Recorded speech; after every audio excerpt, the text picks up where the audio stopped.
Why did the Giants make this decision today?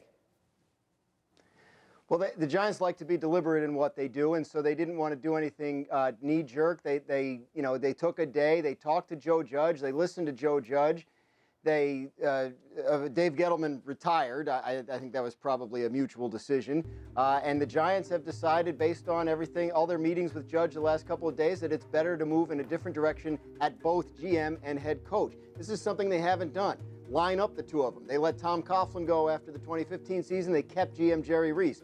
They brought in Dave Gettleman, then they hired Pat Shurmur. They haven't been able to kind of pair those two together, and a lot of successful franchises around the league do that, and they do it very well. So the GM hire is very important here. The Giants haven't gone outside of their organization, have not hired a GM who hadn't previously worked for the team since 1979. And all their candidates this year fit that description. So they are trying a new approach, but it's going to involve a GM and a coach that come in together and ideally work together and share the same vision. A very proud organization, but an organization that has missed the playoffs in 9 of the last 10 seasons. Where do they go from here, as you mentioned, is the hiring of a GM first and then a head coach when it comes to the philosophy and moving forward, because you do not have a franchise quarterback?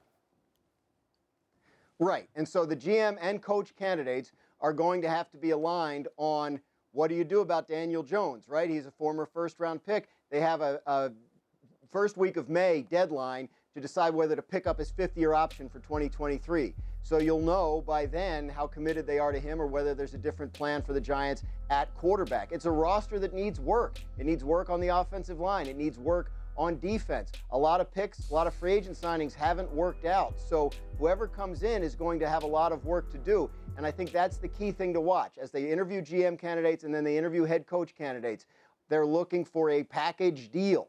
Right? So, you see some of these names floating around. Joe Shane, the assistant GM from Buffalo, along with the Buffalo coordinators, Leslie Frazier and Brian Daboll, are interviewing various places for various jobs.